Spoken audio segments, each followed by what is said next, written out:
Sipin nyo habang lumilipat kayo tapos ay kumakagat sa inyo, nangangati kayo. Siyempre, di ba, hassle? Ayun, mga kalapatids, huli. Ang tulis ng kanyang ngusong, parang meron siyang karayom. Gumagalaw-galaw pa. Naku, mga kalapatids, mukha ng itlog. Humiwala yung... Yo, what's up mga kalapatids? So, magandang araw sa inyong lahat. Welcome back dito sa ating channel, Chocopolop TV. And for today's video, force bat nga tayo sa ating mga alagang flyers ngayon, gaya ng ating binanggit nung nakaraang video, para ihanda sila sa gagawin nating pagtitraining sa kanila at para wala na silang intindihin sa kanilang mga balahibo, pasintabi sa kanilang mga dumi.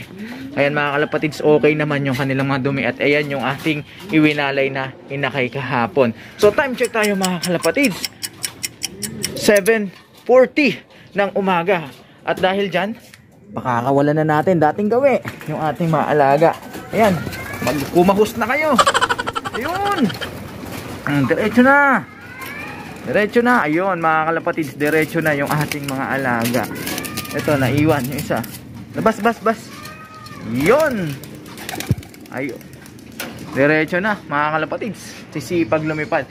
Ay yung mga ibon na yan, konting ikot lang, sabay ranging na yan mga kalapatids. At babalik yan mga isang oras. 75 years later. Update tayo mga kalapatids. 8:30 ng umaga. So nakita ko ngayon ating mga alagang ibon kanina sa baba at lumanding na sila. Ito na sila mga kalapatids. Pumasok na yung iba. So yung isa nawawala pa. Yung hen na pares nito. Oh, so hindi ko alam kung saan nagsusuot yun. Lagi na lang nahuhuli yun mga kalapatids. Kung hindi lang talaga yun naglilimlim at nag-ano ng crop milk hindi ko pakakainin yun dadalain natin yun pero hayaan nyo na, naglilimlim naman, sa susunod didisiplinahin natin yun. Oy ikaw, hindi dyan ang pasukan doon. Ito gusto niya makita to, yung pinaparisan niya. Ayan yung itim. So namimiss mo, wala na, hiwalay na kayo, break na kayo. Doon ka na. Namimiss niya to kasi MU na sila niyan mga kalapatids na kanyubi Tapos bigla tayong ang himasok, nakialam tayo dun sa kanilang relasyon. Kaya eto, namimiss niya yung kanyang nobyo. Pero doon ka na, bata ka pa Yun. So yun, doon na siya, lumipat na siya dito mga kalapatids. So hintayin ko lang konti yung isang ibon natin na ano sa inyo, natamimi kayo. Yung hen, para nang sa ganon ay sabay-sabay na silang kumain. Ayan na yata yung ating ibon mga kalapatids. Lumilipad, ayun. So nandito na yung hinihintay nating hen para sabay-sabay na natin silang pakainin. Ayan na. Ayan. Habang hinihintay nating magdapo, ayun, dumapo na sa bubong. So tatawagin na natin yan. Ayun mga kalapatid. So nandito na, kumpleto na yung ating mga alaga. At ngayon kumpleto na sila mga kalapatid. Makakainin na natin yan sila. Banat. Yung isa ayaw pa pumasok. Ayan, huli-huli. Nung unang araw na nilagay ko tong inakay na to, ayan yung puti na yan, yung bristle na yan, ano siya, ayaw niyang kumain, nahihiya. Pero ngayon siya na pinaka haragan. Ayan, ikipagbalyahan. At ganyan talaga pagka inakay, magiging siga na yan eventually dito sa ating lock. At ito na yung huling rasyon natin. So ayan, yun, nasasanay na rin yung ating inakay mga kalapatids. So papahingahin lang natin mga kalapatids, and then after nyan, paliliguan na natin yan sila. A few moments later. Update tayo mga kalapatids. So 9:30 na nga ng umaga at nakapagpahinga na rin yung ating mga alagang ibon. At ngayon naman paliliguan na natin sila. Nandito na yung ating pampaligo na tubig at meron na rin tayong shampoo para sa ating mga alaga, pantanggal ng mga kuto, lisa at anumang hanip sa kanilang balahibo. Ngayon, kung sakasakaling sa mga kanubi natin wala kayong mabilihang ganito, o yung iba na walang pambili, pwede kayong gumamit ng tubig, lagyan nyo na lang ng asin, tapos suka, pwede na yon mga kalapatids, pampakinis, pampadulas ng kanilang mga balahibo. So lalagay ko na to dito mga kalapatids at iisa-isahin ko na yung ating mga alaga. Uunahin natin yung inakay para mahuli natin yung nakakagigil na na hanip na tumatalon-talon. Papakita ko sa inyo. Alright, tara.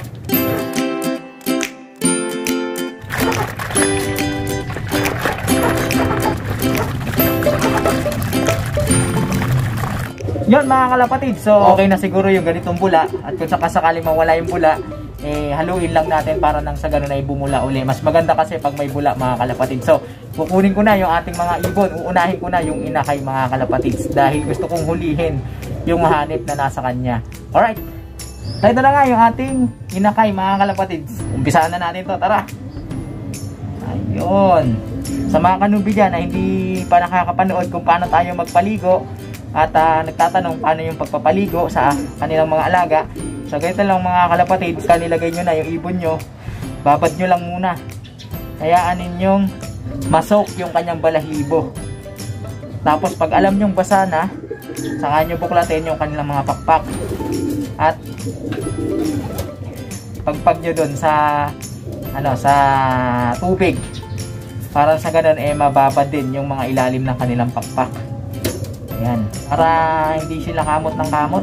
Nakaka-apekto rin kasi ang mga puto, garapata, hanip, lisa sa kanilang performance sa paglipad. Isipin nyo habang lumilipad kayo sa mahabang liparan tapos ay kumakagat sa inyo, nangangati kayo. Siyempre di ba hassle? Di ba? Ganun din yan mga kalapatids. So kaya nga tayo nagpaligo para yung mga flyers natin during training wala na silang iintindihing kate o mga pulgas-pulgas o parasite sa kanilang balahibo. So, dire-diretso yung kanilang paglipad. Ayan, mga kalapatids. Kailangan basa na yung pakpak niya. Sa likod. Ito naman tayo sa kabila. Ayan. Mukhang nadali na yata yung yung putong lumilipad. Kanina nakita ko. Kaya lang, hindi ko nasalo Napunta na yata dito sa tubig. So titignan natin yan. Kailangan basang-basa para malinis talaga yung kanyang mga balahibo at sulok-sulok ng kanyang mga katawan. Walang makakatakas na pulgas. Pagka medyo ilulublub ko, kalapatids, inaangat ko to. Yan. Pero huwag nyo sasakalin kumbaga alalay lang. Ganyan lang. Para lang hindi masukan yung kanilang tenga. Importanteng wag mababasa yung tenga nila, wag malalagyan. Pati yung kanilang ilong at yung bibig. Para hindi nila mainom o pumasok sa loob ng katawan nila. At kapag galing sa breederan, madumi ang mga paa niyan at mga singsing. So samantalahin nyo na rin na linisin yung kanilang mga paa at singsing. Meron na siyang signs na nahawa na siya ng bulutong. May bulutong na siya dito sa kanyang pakpak. Ang bilis, di ba? Halos isang araw pa lang yata tayong naglipat nito, pero may signs na ng bulutong. Pero okay lang yan. Ina-expect na natin yan. Binabrush ko yung yung ring mga kalapatids para matanggal ko yung mga matitigas na dumi dun. Dahan-dahan lang sa pagbrush yung hindi masasaktan yung ating mga alaga.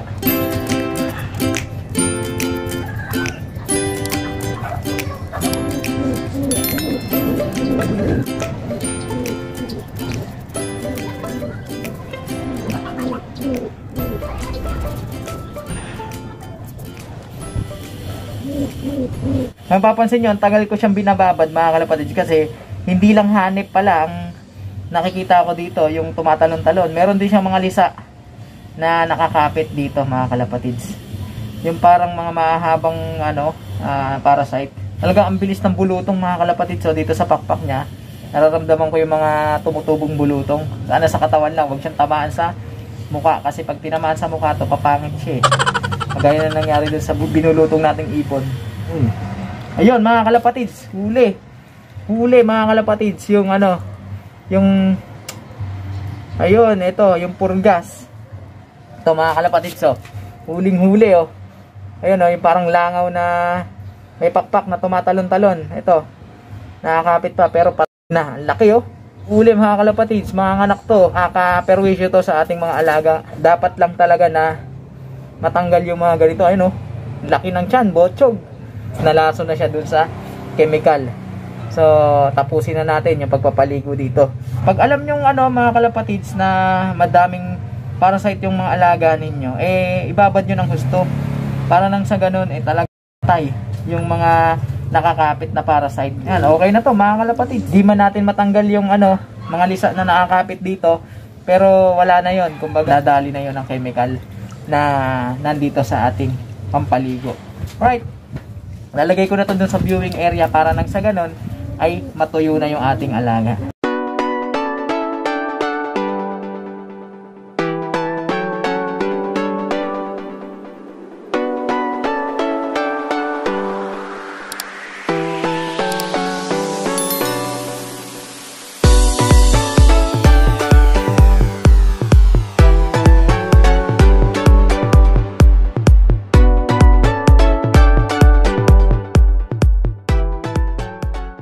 A few moments later. Alright mga kalapatid, so tapos na nga nating paliguan yung ating mga alaga at ito yung ating tubig na ipanglilinis dito sa kulungan. So ito yung ating nahuling isang malaking parang garapata na na kulisap.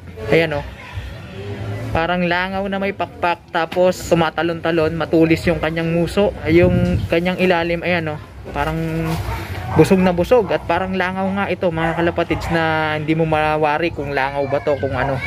Ayan, pasintabi sa mga kumakain mga kalapatids. Ito yung nagiging peste sa balahibo ng ating mga alaga.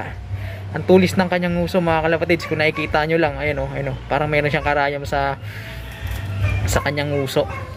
So yun siguro yung pinang sisip-sip niya dun sa dugo ng ating mga alaga. At good thing nahuli natin to mga kalapatids, at mukhang gumagalaw-galaw pa at medyo buhay pa pala mga kalapatids, na hilo lang dun sa gamot. Kasi nga hindi natin siya masyadong pinuruhan at nilunod dun sa chemical na gamot na pampaligo. Pero lulunurin natin to mga kalapatids. Sisiguraduhin natin tong hindi na siya mabubuhay, para sa ganun ay hindi na siya makapinsala dito sa ating kulungan. Naku mga kalapatids, mukhang ng itlog. Ayan humiwala yung yung tiyan niya. Kusang hiniwalay niya mga kalapatids yung lower part ng ng tiyan niya. So itlog siguro to.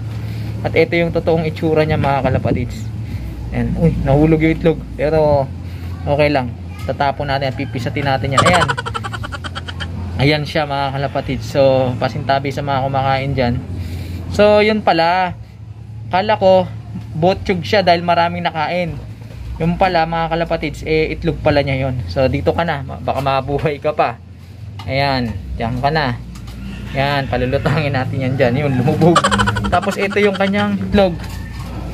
Ito. So naka-attach dun sa bandang likuran niya. So ganito pala mga kalapatid. So may natutunan tayo. Yun, ito yun. So udurugin na natin yan mga kalapatids, para nang sa ganon tiyak na hindi na siya makakapinsala pa sa ating mga alaga. Ayan mga kalapatids, dudurugin na natin yan. Ayun, pumutok mga kalapatids. Daming laman. Gumanon. Meanwhile, update tayo mga kalapatids. Ito na nga yung ating mga pinaliguang ibon. 5 sila dyan, nagpapatuyo. Ito naman yung isa. Ito naman, hindi natin to pinaliguan kasama ng pares niya dahil nga naglilimlim sila. Nailinis na rin natin dito yung kanilang pinagpaliguan, kaya mabango na yung ating flyer slope. Samantala dito sa ating breeders area, hindi natin to sila pinaliguan. Siyempre naglilimlim yung mga yan, pero itong isang itim na to ay sinamantala natin pagkakataon na paliguan na rin. Sayang naman kasi yung shampoo, yung chemicals, yung gamot na ginamit natin. Abangan ninyo sa susunod yung ating mga gagawing pamamaraan kung paano natin gagawin yung sistema sa pagtiseptos dito sa ating mga alagang ililipad sa summer. Kaya ikaw na nanonood, kung hindi ka pa subscribe dito sa ating channel, mag-subscribe ka na. I-hit mo na ang notification bell para nang sa ganun updated ka sa tuwing nag-upload tayo ng panibagong video. Paki-like, comment, share na rin mga kalapatids kung yung nagustuhan ng episode na ito, para nang sa ganun maharami pa ang maabot ng ating programa. At pakisuportahan ang ating Facebook page para sa tuloy-tuloy na kwentuhan, nakapupulutan ng kaalaman. Paano mga kalapatids? Hanggang sa susunod nating pagkikita. Paalam. Uy, merong sa ilong mo, tanggalin mo yung buhok.